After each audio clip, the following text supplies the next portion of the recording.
Eso me parece a mí maravilloso, porque entonces también le quita este estigma de culpa, ¿no? Claro.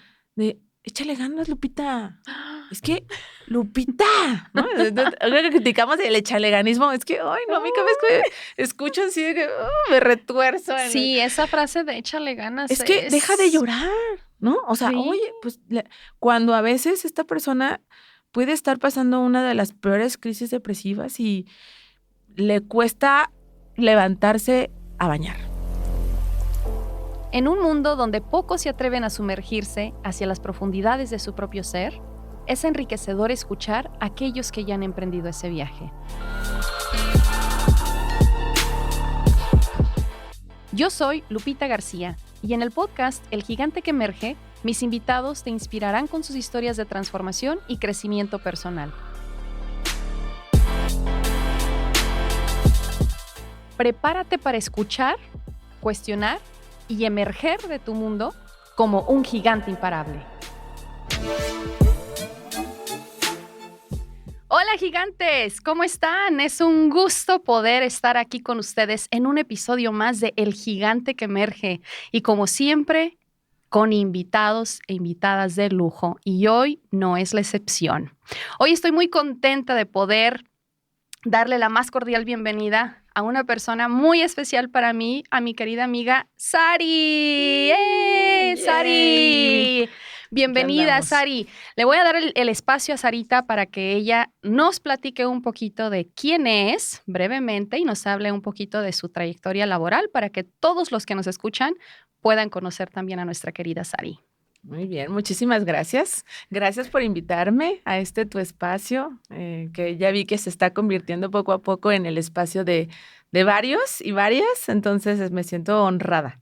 Muchísimas gracias. Sari, un placer. Bueno, me presento, mi nombre es Sara Cázares, yo soy de formación licenciada en psicología, porque por eso la cercanía. La cercanía de colegas. Ajá. La verdad es que siempre me gustó y me llamó la atención temas del cerebro. A mí me encantó siempre este tema, la parte del desarrollo cerebral, etcétera. Entonces después estudié una maestría en neuropsicología, que es prácticamente el 90% de mi trabajo profesional. Me dedico a evaluar, al diagnóstico y a la rehabilitación neuropsicológica, que ahorita ya les voy a platicar el por qué. Y bueno, actualmente, inspirada por mujeres que, como Lupita, que me ponen la vara muy alta. No es cierto. Bueno, estoy estudiando el doctorado en investigación psicológica. ¡Yay! Soy mamá de 2 pequeñitos. Y pues nada, me siento muy honrada el día de hoy de estar acá. La verdad es que ahorita me he dedicado más a la parte académica, soy docente de universidad y bueno, la consulta privada, que ese es como mi otro lugar feliz, ¿no? ¡Yay! Bienvenida, Sari, Muchas bienvenida. gracias. Y fíjate que la verdad es que quise que pudieras acompañarnos el día de hoy, Sari, porque quiero que hablemos acerca de la resiliencia. Ok. Yo creo que este tema de pronto, esta palabra ha sido como muy sonada ya y de pronto las personas pues ya como que por inercia la estamos usando, pero ¿qué es la resiliencia, Sari? Fíjate que gracias por entrar a este tema, porque creo que se pueden, y perdonen la palabra coloquial, se pueden chotear temas, ¿no? O conceptos. Específicamente hablando de la resiliencia, es la capacidad de hacerle frente a alguna situación vulnerable en tu vida. Ok. Llámese la que sea, porque hay veces que para mí vulnerabilidad es que fallezca mi mascota, por ejemplo, como lo fue. O también vulnerabilidad para alguien podría ser la pérdida de un empleo o podría ser la pérdida de un ser querido ¿no? Entonces, cuando hablamos de vulnerabilidad, pues hablamos de la parte subjetiva de la persona que lo está atendiendo. Pero también hablamos en resiliencia, que como que decir este es el primer paso, hacerle frente. Pero también resiliencia es aceptar que eso te está pasando. O sea, hay una parte de aceptación, de independientemente de cómo le hayas hecho frente, ¿no? Pensemos en una inundación o ahora estas situaciones climáticas que hemos estado viendo. Se te inunda tu casa, está sucediendo esto. Le haces frente porque tienes que evacuar o tienes que, ¿no? Estás viendo tu casa inundada. Sin embargo, hay una parte de aceptación en donde hay una pérdida, ¿no? Perdí mi casa por la inundación, perdí mi mascota por X razón, perdí mi empleo, perdí mi familiar. Y en un momento dado, la resiliencia no se queda ahí. La resiliencia sería completar el paso hasta el tercer paso un poquito. Digo tercer paso por decir un número, pero realmente no es un proceso de pasos, es un proceso personal. Pero en un momento dado, la resiliencia se completa al momento de verte transformado por ello. Entonces, aceptar que te está pasando, hacerle frente a una vulnerabilidad, aceptar que te está sucediendo y verte transformado por ello. Cuando hablamos de transformación, hablamos de un proceso de crecimiento. Y fíjate que me gustó mucho el tema de la resiliencia desde mi parte, desde la neurociencia. Ajá. Y ahí es donde le he podido dar más al rollo, pues sí, académico, inclusive personal. Entonces, maravillada con ese tema. Ay, no, buenísimo. Oye, Sari, y por ejemplo, cuando hablamos de resiliencia, ¿cómo sé si yo estoy siendo resiliente? Porque a lo mejor yo siento que le estoy haciendo frente a la situación, claro. A lo mejor yo ya siento que lo acepté, pero de pronto volver a recordarlo, pues me duele o me lleva a esto. O ¿cómo se diferencia de un duelo? Porque hablaste acerca de pérdidas, ¿no? Sí. ¿Cómo podemos hacer esa correlación o cómo puedo yo saber si estoy siendo resiliente y la diferencia entre un duelo? Primero hay que pensar que la resiliencia no brota como de manera innata. También eso es cierto. Si decimos, bueno, los niños son más flexibles o las infancias son más resilientes, ¿no? De hecho, los vemos porque tienen una capacidad adaptativa más acelerada. Eso es cierto, es maravilloso aprender de los niños, de los hijos, etcétera. Sin embargo, la resiliencia estamos pensando que es una habilidad que se fomenta. Entonces, eso ya cambia toda la perspectiva porque hay personas, dices, ¿sabes que hay personas más o menos resilientes? Sí, porque también hay factores protectores y factores de riesgo también. Y no todos tenemos las mismas situaciones. Entonces, ¿cómo lo anclamos a lo del duelo? Para la psicología o en la literatura lo que dice, y en la vida cotidiana, ustedes lo pueden ver en su vida cotidiana, es la resiliencia no siempre va a las fases iniciales de un duelo.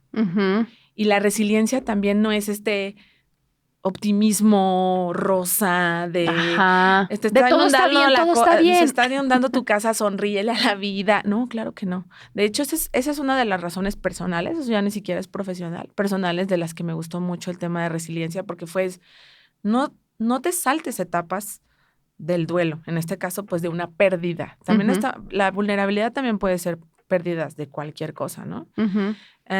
Acá también en resiliencia pues no hablamos solamente de duelo, sino también de una situación violenta, de una situación, ¿no? Que nadie, pues no estamos pensando en que nos van a atravesar algunas situaciones cotidianas negativas o asociadas a lo negativo. Que la idea de la resiliencia es que en un momento dado dices, yo ya no soy la misma persona después de lo que viví, ¿no? Claro, que es cuando vemos esta transformación, ¿verdad? Claro.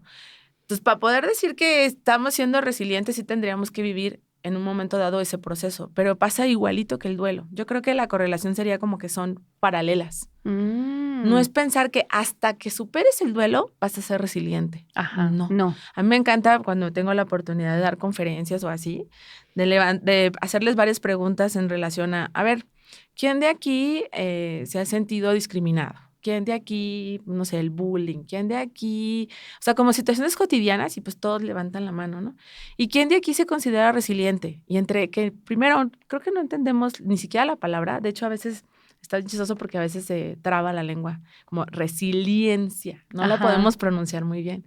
Y eso me parece súper simbólico porque entonces no nos reconocemos resilientes. Y les cambio la pregunta y digo, si supieran que lo son, les llamaría la atención. Ya cuando lo desglosamos en hacerle frente, aceptarlo y verte transformado, pues ya puedes conocer en qué proceso de resiliencia estás. Pasa muy parecido a lo del duelo, ¿no? O sea, y también esta idea de que el duelo o la resiliencia tienen que ser progresivas, o sea, como una campanita ahí de normalidad. No, para nada. Tu proceso resiliente y el mío puede ser exactamente, muy diferentes para exactamente un mismo tema, ¿no? Lo laboral, lo familiar, etcétera. Tú y yo podemos estar viviendo una situación que pareciera similar y estamos en procesos de duelo y de resiliencia muy distintos. Más bien aquí la diferencia sería en que la resiliencia sería ese factor protector para atravesar un duelo de una manera más unida a la salud mental. Claro, claro. Y eso no significa saltarnos las etapas feas. Sí. Porque a eso voy con el tema de la resiliencia. O sea, no es únete a los optimistas y agarrémonos de la mano y los arcoíris y no romanticemos, porque también esto pasa actualmente. Creemos que rápido vamos a salir o con unos chochitos, con lo que sea, ¿no? O sea, el tema aquí es no queremos vivir la vulnerabilidad, no queremos sentir la aceptación, ¿no? Entonces, la resiliencia dice, o la teoría de la resiliencia habla en que pues no puedes llegar a la transformación si no pasas por el lodazal. Exacto. ¿No? Y es muy parecido a la teoría del duelo. Entonces, yo creo que son como primas hermanas. Exacto. Y que una idea de... Y que una no reemplaza a la otra, ¿correcto? Exacto, sí. Okay. No, al contrario, es como una va a la mano de la otra codo a codo y en la medida en la que puedas tener mejores habilidades resilientes, tienes mejores capacidades de superar ese duelo. Y fíjate que ahorita dijiste algo súper, súper valiosísimo, Sari, que quiero hacer énfasis. Dijiste la palabra sentir. Claro. Hay que sentir esa vulnerabilidad. Sí. Cuando hablamos de este sentir, Sari, ¿cómo nos transformamos de manera neurológica, Sari? Esto es maravilloso. De hecho, esa fue como pues yo que les voy a vender, ¿verdad? A mí me gusta este tema cerebral, pero inclusive para mí, o sea, y se los comparto con mucho cariño, yo tuve una pérdida muy importante, que fue la pérdida de mi papá. Uh-huh. A mí nadie no había tenido la pérdida y el fallecimiento de alguien tan cercano, ¿no? Uh-huh. Y yo tenía 30 años, ajá, y pues siendo psicóloga, ya neuropsicóloga, es que tú dices, híjole, es que vas a tener todos los recursos a la mano. No, soy ser humano. Uh-huh. Y soy ser humano que también quiere evadir y que también... Aquí en la circunstancia, en el tema de la resiliencia, dicen que mientras más... Lo unen a la teoría del trauma, ¿no? Mientras más traumático sea un evento, pues más complicado se pone en el tema de la estructura, de todo lo que se mueve. A nivel cerebral, y eso lo metí de manera personal porque yo quería como más recursos. Desde mi ñoñez yo quería recursos bibliográficos hasta para vivir mi proceso personal. Pero claro, para mí ha sido importante podérmelo explicar a mí misma y luego poder compartir ese saber en el consultorio con mis estudiantes, etcétera. Pero hay cambios cerebrales cuando estamos siendo resilientes y cuando no lo estamos, ¿no? Uh-huh. Y también pensamos en que, bueno, estas etapas, por ejemplo, pues depresivas o estas etapas de estrés, de ansiedad, nos pueden pasar situaciones de pánico o no, porque también hay personas que viven la vulnerabilidad de una manera de otra forma, diferente, distinta, claro. Y eso no es ni bueno ni malo, o sea, solo es distinto. Pues también predisponen ciertas situaciones neurológicas, en este caso sustancias en nuestro cerebro que facilitan o entorpecen ese proceso de resiliencia. Eso me parece a mí maravilloso, porque entonces también le quita este estigma de culpa, ¿no? Claro. De, échale ganas, Lupita. Es que, Lupita, ¿no?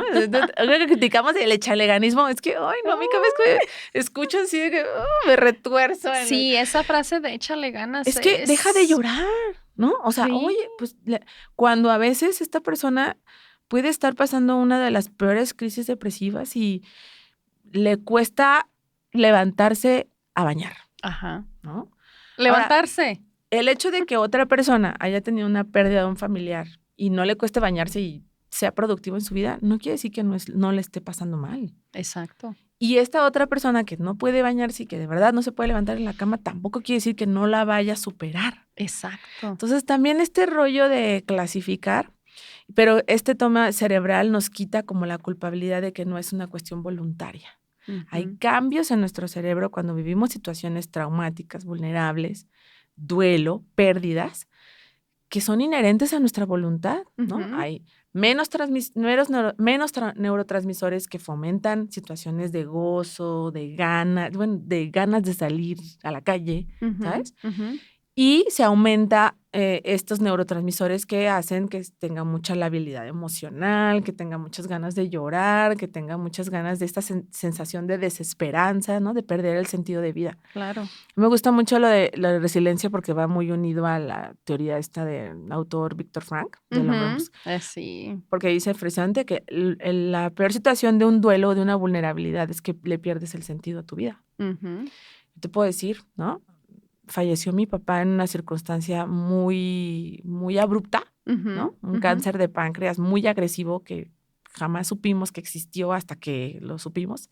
Y en 10 días yo perdí a una de mis mayores figuras de apego. O sea, en 10 días. Imagínate, ¿qué puede pasar en mi cerebro en 10 días? Pues mi respuesta era solamente al hacer cosas, hospital, doctores. Mucho tiempo después, en el proceso de duelo, era como, ¿por qué no hice esto? ¿Por qué no hice el otro? ¿Por qué no hice aquí, no?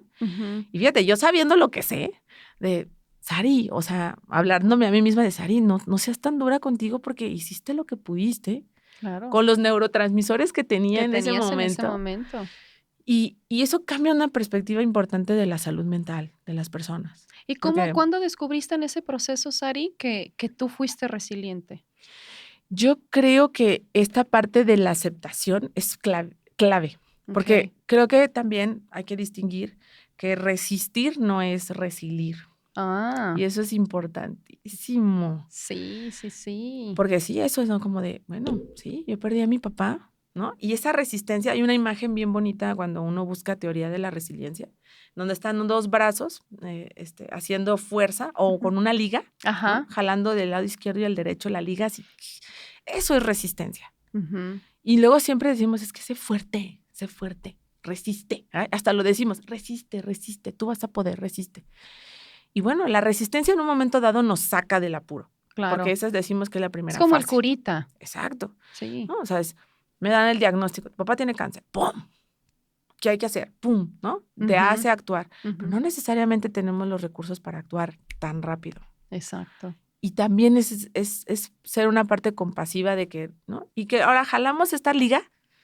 Hay gente que jala esa liga por 50 años. Y no necesariamente ha aceptado el proceso ni se ha transformado por ello. Por eso es tan importante el tema del acompañamiento y el acompañamiento terapéutico. Inclusive este podcast. A mí me parece que los recursos pueden venir de un montón de lados. Claro. Y la resiliencia dice que hay tutores resilientes. Y a lo mejor no me tocó la mejor familia o no me tocaron las mejores circunstancias.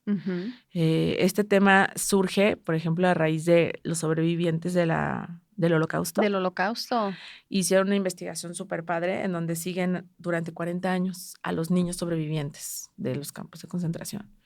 ¿Qué pasa? Que tú dijeras, pues vivieron horrores, ¿no? Vivieron unas circunstancias terribles que nadie debería de vivir. Y lo siguen durante 40 años y descubren que más del 50% estaban ya adultos, o sea, de 40 años, personas productivas, felices, realizadas, ¿no? Y dices, pues estaban en las mismas condiciones, ¿qué pasó?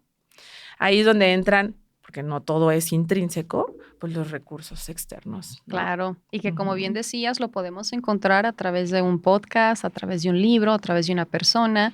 Y un libro que podemos recomendar es justamente ese, Sari, el que mencionaste, el de Viktor Frankl, El hombre en busca del sentido.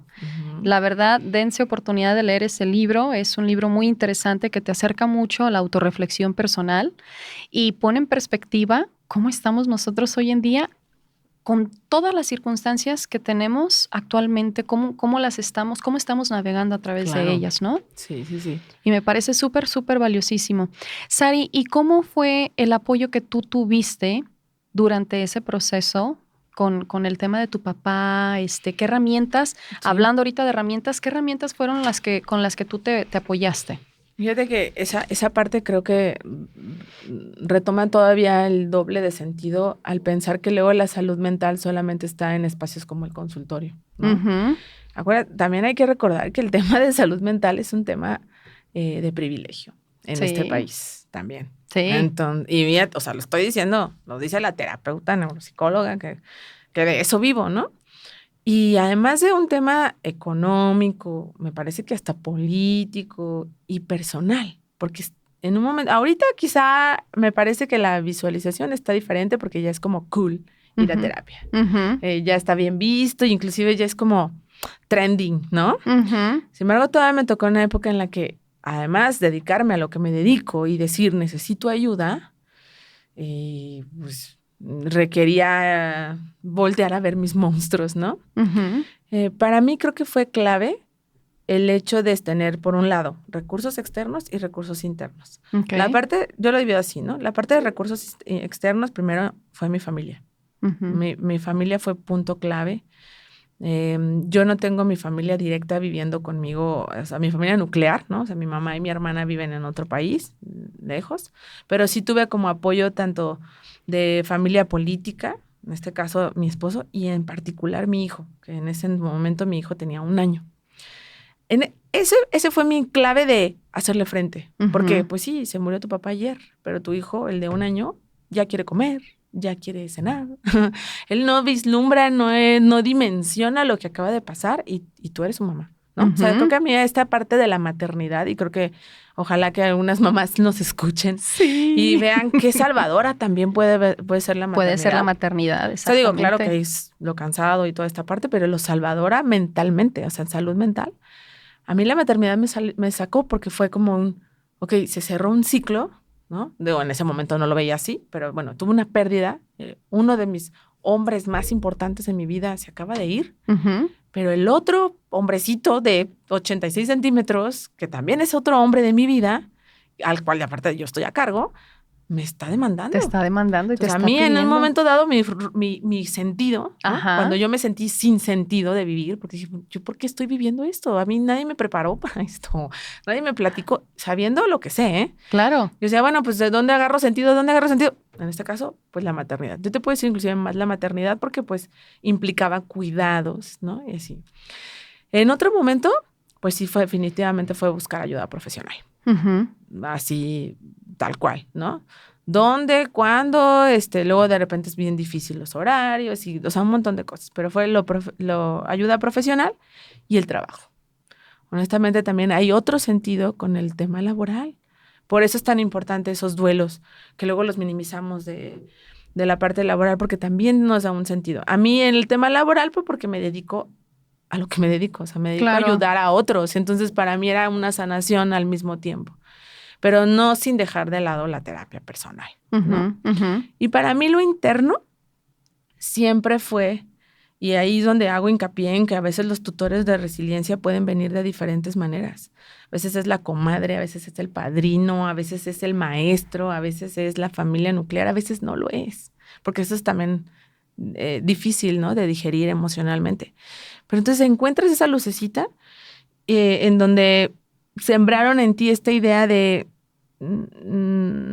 sí vas a poder, ¿no? Como de en este momento reconoce que estás triste, reconoce cómo te sientes. Creo que una de mis grandes fortalezas internas es como siempre haber podido tener la capacidad de decir cómo me siento. Claro. Es difícil porque no quieres quedar mal, no quieres verte mal, no quieres esto, pero poder decir tengo miedo, tengo enojo, tengo esto, estoy preocupada, o sea, como poder verbalizarlo. Por eso es tan importante que le podamos poner nombre a nuestras emociones.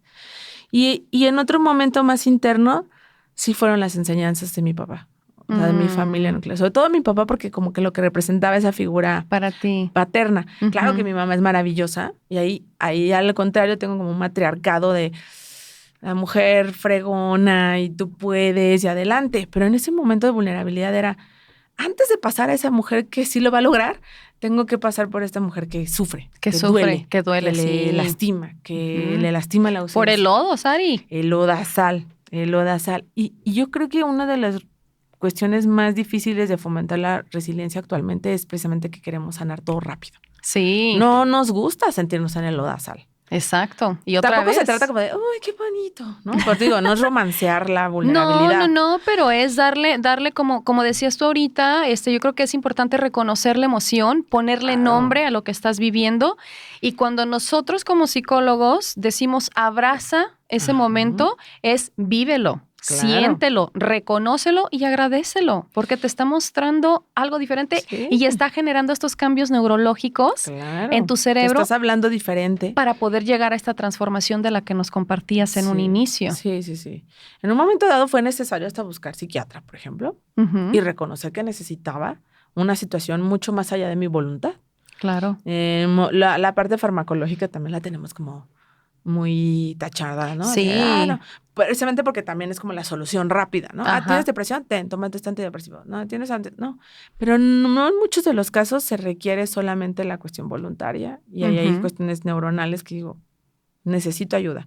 Sí lo tomé un antidepresivo por un tiempo muy corto, o un ansiolítico, pero después se pudo ir complementando con la terapia y mis recursos personales para poder dejar y equilibrarlo. Entonces, en un momento dado es el equilibrio neurológico que se requiere, que auxilia, y después puedes continuar con tus recursos personales. Pero si en un momento dado no tienes ni recursos personales para salir de la cama, pues necesitamos a veces ese empuje, ¿no? Claro, sí. Pues la otra cosa son las amistades. Definitivamente, las amistades, esa cuestión de la familia que uno elige, definitivamente, o sea, te puede dar para arriba o te puede dar para abajo. En este caso, sí tener gente que te sume, ¿no? Cercana. Ese de, no, échale ganas. No. Esa gente que te diga, oye, ¿qué necesitas? ¿Comiste? Estoy aquí para ti. Oye, ¿quieres ayuda con el niño? Oye, te llevo un chocolate. Oye, claro. Te bañaste. O sea, en general a veces nada más es la cercanía,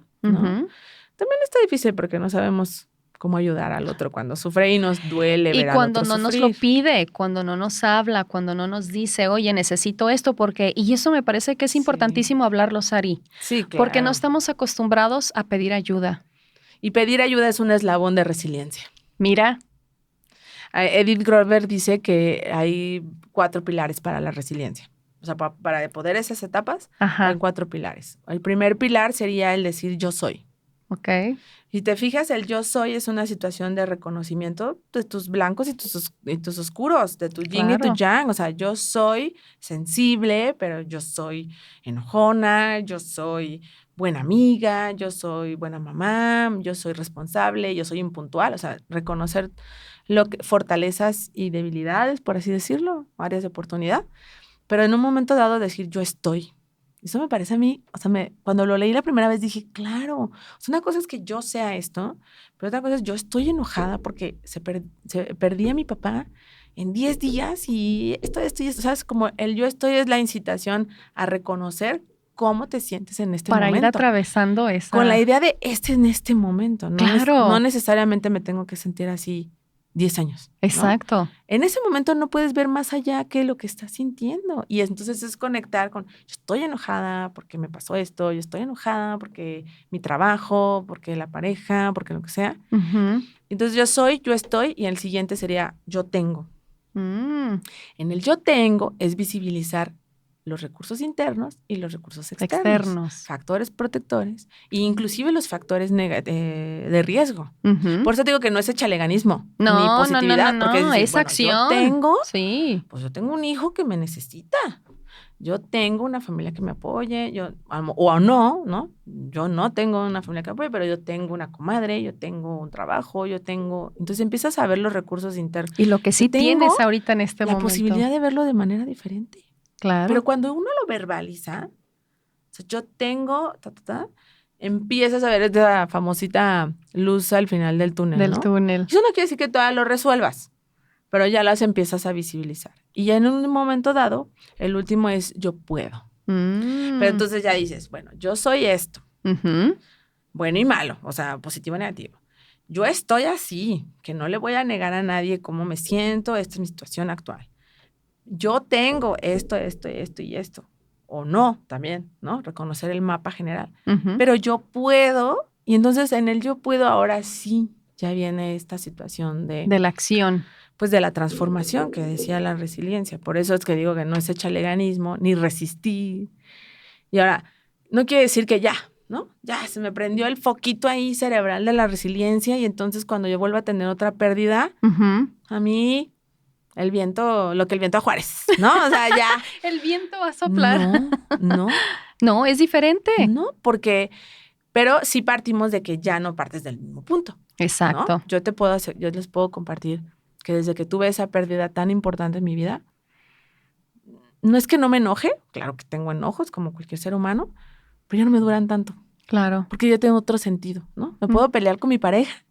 Y ahí estamos con que, ya sabes, los típicos, las discusiones de pareja y así, algún insulto, lo que sea. Después digo, voy a perder el tiempo en esto. Exacto. O sea, como ya tengo la vulnerabilidad de haber perdido a un vínculo tan importante en horas. Claro. O sea, lo pienso que y digo, a valorar. A ver, ya me voy a ir a trabajar y digo, el berrinche me dura, el enojo me dura cada vez menos. Exacto. Y entonces, ¿sabes qué? Discúlpame porque esto me hizo sentir así, yo sentí esto. O sea, trato de recuperar y como de resarcir muchas de esas cosas que pueden ser mías o pueden ser externas, pero no perder el tiempo, ¿no? Claro, por ejemplo, ya no doy nada por sentado. Exacto. Esa es buenísima. Y, por ejemplo, para mí en lo profesional, pues me ha permitido acompañar a mis consultantes, porque pues además de haberlo ya vivido en carne propia, ¿no? Puedo acompañar esos procesos. O sea, esto de que te dicen que es más fácil ver la viga ajena que la paja ajena que la de la propia, sí es cierto. Y eso pasa en la consulta también. Claro. Pero entonces tengo otras herramientas. No es que te diga, ay, qué felicidad, soy la persona más feliz porque mi papá falleció hace 7 años. No, claro que no. No, pues no lo diría ni de broma. Pero el día de hoy, con un proceso, llevando terapia, ayudándome de otros, hablándolo, dialogándolo, transitando en el lodazal, porque hay días muy malos, hay días muy, muy malos. Yo te puedo decir que es una de las experiencias más grandes en mi vida, o sea, como más educativas, más formativas. Y entonces ya desde ahí yo puedo como inclusive visualizar a la muerte. Mi concepto de muerte cambió muchísimo. Claro. Y dices, ¿para bien? Pues a veces para no tan bien, ¿no? O sea, ya no me preocupa morirme, por ejemplo, pero ya digo, ay, caray, mis hijos, ¿no? O sea, sí. Porque yo ya fui la hija que se quedó. Entonces, bueno, da más para dónde cortar y se amplía tu perspectiva y tu punto de vista. Si no me escaneé el cerebro antes y después, pero... Como para darnos aquí tus estudios, Ari. A lo mejor no quedaron tan bien. No, pero, por ejemplo, la evidencia en la bibliografía dice que los cambios son funcionales, o sea, de la manera en la que funciona nuestro cerebro y hasta a veces anatómicos. Hay un estudio que me gusta muchísimo, que evaluaron en resonancia magnética a unas mujeres en situación de violencia, sobre todo violencia sexual, ¿no? Asociada a violencia sexual. Entonces, ¿qué pasa? Que las meten al inicio cuando las pudieron cuidar, las pudieron sacar de esas situaciones y esos escenarios violentos, las escanean, o sea, las meten en un proceso de revisión de su cerebro para ver cuestiones anatómicas y ven que el cerebro de una persona en ese tipo de situaciones caóticas, traumáticas y además por mucho tiempo, pues generaron estragos, ¿no? A nivel cerebral. ¿Qué pasa? Que las meten a unos procesos de terapia, de recuperación, de capacitación en lo laboral. Sus hijos estaban con ellas, fueron a la escuela sus hijos, o sea, mejoran muchas condiciones. Te digo, por eso me parece que esto está político, cultural, social. Y pasado cierto tiempo, las vuelven a escanear. ¿Qué crees que pasó? Pues se volvieron más resilientes. Sí, no, definitivamente resilientes, sí. Y cada quien en su proceso. Claro. Pero en su cerebro, ¿qué crees que haya pasado en el cerebro de estas mujeres? Pues que hubo varias modificaciones neurológicas y... La plasticidad cerebral. Claro. Y ese es otro. La resiliencia genera no nuevas neuronas, porque no funciona así, pero más bien mejores redes neuronales para hacerle frente a las vicisitudes de la vida. Entonces, mujeres que empezaron a poder tener una libertad financiera, una relación de pareja saludable, una mejor relación con sus hijos, o sea, un montón de situaciones. ¿Solas? No. No, usaron varios recursos Claro, en diferentes internos y externos. Y hay a quien le costó más, y a quien le costó menos, etcétera. Pero finalmente son cambios cerebrales, pues científicos, bueno, con evidencia científica, por así decirlo. Exacto. ¿Qué pasó? Que la plasticidad cerebral nos acompaña a todas las etapas de nuestra vida. Entonces, no es eso de que, ay, es que ya tengo 30, ya no voy a aprender cosas nuevas. No, eso ya está súper refutado por la ciencia. La neurociencia nos dice que puedes tener 85 años Y o seguir ya en el aprendiendo. 90, y seguir aprendiendo cosas nuevas. Claro. Claro, hay etapas más favorables de nuestro neurodesarrollo, pero si lo vemos desde el lado resiliente, pues siempre tienes la posibilidad de solitos, probablemente no, ¿no? O sea, sí se necesita una situación de apoyo que sustente, pero yo creo que hasta la capacidad cerebral para saber dónde pedir ayuda o cómo buscar esos recursos, también la damos por sentado como de, ay, se le va a ocurrir, ¿por qué no se va de ahí? ¿O por qué no hace esto? Por eso tenemos que tener tanto cuidado con echar nuestros comentarios, sobre todo en cuestiones de salud mental. Yo siempre digo la frase de sugerencia no pedida es agresión. Claro. Sí. Y tenemos nuestros procesos. O sea, tú ahorita me podías haber dicho, y creo que, por ejemplo, tú, ¿no? Me conociste en una etapa del inicio del duelo hasta que te lo pude platicar. Ajá. Y jamás me presionaste, ay, ¿cómo estás? Ándale, ¿Quieres hablar Sari, de ya eso? deja de llorar. Y es que ya deja de llorar. Échale ganas. Échale ganitas, Sara. Sí, ya sé. ¿No? Y en un momento dado yo me sentí con la capacidad de poder compartirte esto. Claro. Y probablemente lo que te compartí a ti desde el corazón, pues no se lo compartía a otras personas, pero esa parte de saber dónde puede uno depositar esos dolores, esos cuidados, y en un momento dado esos crecimientos, ¿no? Claro. Y ya para ir finalizando con el tema de hoy, Sari, ¿qué le pudieras tú recomendar a las personas que a lo mejor se encuentran ahorita en alguna situación vulnerable, que a lo mejor no lo estén compartiendo, que a lo mejor estén eligiendo vivirlo solos o solas? ¿Cuáles serían tus recomendaciones desde tu punto de vista profesional, que puede ser más llevadero? Ahorita ya nos compartiste tu perspectiva, pero desde tu óptica, ¿qué pudieras recomendarle a esas personas que nos escuchan y que pudieran estar en alguna situación? Primero es pensar en una situación como compasiva. Ok. Porque creo que, o sea, tanto lo profesional como lo personal, hay una presión por estar bien, ¿no? De alguna manera no es cool decir que no estás en tu mejor momento. Y a veces no es tan fácil reconocerlo. Entonces, había una frase que decía, reconocerlo ante un Dios, poder superior, el que sea, ante mí mismo y ante otro ser humano. Y sí. Y esto de que cuéntaselo a quien más confianza lo tengas, es que sí es importante. Yo creo que lo primero sería hacer como una situación de análisis compasivo, de decir, pues no estoy pasándola bien, ¿no? Probablemente esta no es mi mejor versión, ni la versión que quiero ser. Pero también esta clave, pues yo les digo a mis pacientes, a mis consultantes como clave verbal, ¿no? Como de, no compro. Yo les digo, hay que repetirlo, no compro. ¿Por qué? Porque luego estas distorsiones cognitivas en nuestra cabeza de que así vamos a estar por siempre, de que no vamos a salir por ello, o sea, ahí hay varias razones científicas por qué se nos ocurren primero los pensamientos negativos que los positivos, pero en general es intentar, en la medida de lo posible, empezar a hablarnos desde un diálogo del yo soy, yo estoy, yo tengo y yo puedo. Primero en el yo soy, estoy, ya de ahí. Si hay en un segundito momento de poder tener a alguien, quien sea, pues digo, tutores resilientes vienen de todos lados, para poder compartir realmente el cómo me siento. Si es un profesional, excelente. Pero a veces la resiliencia viene desde los lados. Que menos nos los esperamos. Desde el barrio, padrísimo, ¿no? Sí. Y la otra es esta conexión, buscar una actividad. Yo siempre le digo, como que luego a veces queremos resultados diferentes y hacemos las mismas cosas. O sea, usamos las mismas estrategias. Probablemente hace 10 años, 15 años, le hice frente a algunas situaciones estresantes de mi vida con algunas estrategias y me funcionaron. Pero ya no tengo. Ya pasaron 15 años, ya no soy la misma persona, ¿no? Me gusta pensar en que esto de que si tú me conociste hace un año, probablemente ya no me conoces. Sí, es cierto, o sea, cambiamos muchísimo. Entonces también pensar en intentar. A mí nos funciona mucho en la parte de consulta el decir, conecta con algo que te haga, en un momento dado distraerte, sí, pero en un momento que te haga darte cuidados. Claro. ¿No? Por ejemplo, desde no sé, me estoy inventando, pero te gusta la cocina.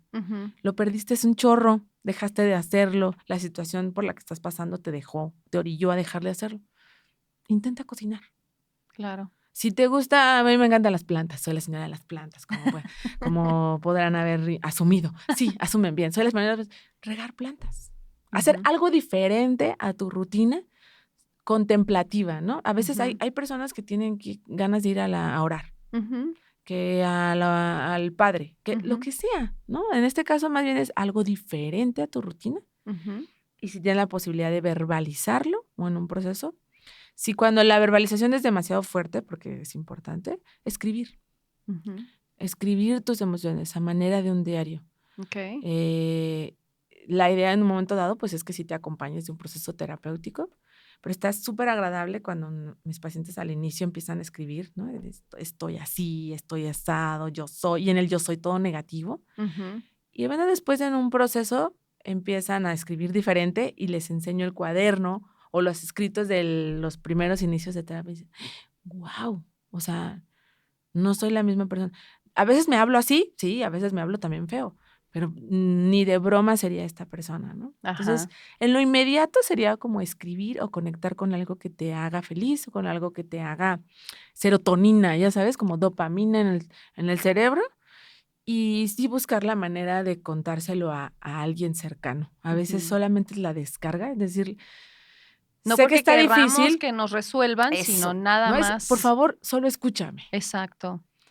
Y saber que la persona probablemente pueda interrumpir y decir, no, es que solamente necesito escuchar. Claro. Y que nosotros también aprendamos a escuchar. Escuchar, Sari, sí, porque de pronto estamos nada más escuchando con la finalidad de resolver. Preguntar o de resolver o de cuestionar y no escuchamos para escuchar, sino que escuchamos para querer resolver y a veces no es esa la respuesta. Muy bien, mi Sari, pues muchísimas gracias. ¿Dónde te encontramos si alguno de nuestros escuchas quisiera continuar este tema contigo, Sarita? ¿Cuáles son tus redes? Pues soy la menos redes, discúlpenme. Es que la vida no me da. Pero ya Lupita me está poniendo en capacitación. No, actualmente estoy dando consulta, la manejo vía correo. Okay. Entonces me pueden encontrar como Sara con S, SARAH, .cázares, ZIS, al final, @gmail.com. Excelente. Y ahí, podemos hacer citas, doy conferencias, pláticas, consulta privada. Y pues bueno, muy, muy feliz y muy contenta si yo puedo ayudar. Y este mensaje llega a dónde y cuándo tiene que llegar, ¿no? Sí. Así a veces es la vida. Sí, exacto. Y a quien le tenga que llegar en el momento en que tenga que llegar. Si ya sembramos una semillita de la resiliencia, ahí va a florecer. Un despertar pequeñito. Va a empezar a florecer y yo sé que este tema es súper importante, súper relevante hoy en día. Y Sari, no me queda más que agradecerte tu tiempo, tu espacio. De verdad, gracias por venir a compartir tu sabiduría con nosotros y poder compartir toda esta parte que te tocó atravesar, pero que hoy eres esa gigante que emergió de esa situación. A mí cuando me contaste el título dije, sí. Y bueno, para cerrar, gracias por haber sido ese tutor resiliente que mi vida necesitaba en un momento tan vulnerable. Mira, yo te conozco de antes y de durante y después. Y pues te agradezco enormemente haber fomentado mi resiliencia con tu amistad. Un placer, mi querida Sari. Ha sido mutuo el crecimiento que hemos tenido de manera conjunta y yo me siento muy honrada de poder llamarte mi amiga. Así que gracias. Por darme ese espacio. Y pues ahora sí que, queridos gigantes, con esto cerramos este episodio el día de hoy. No olviden seguirnos en nuestras redes.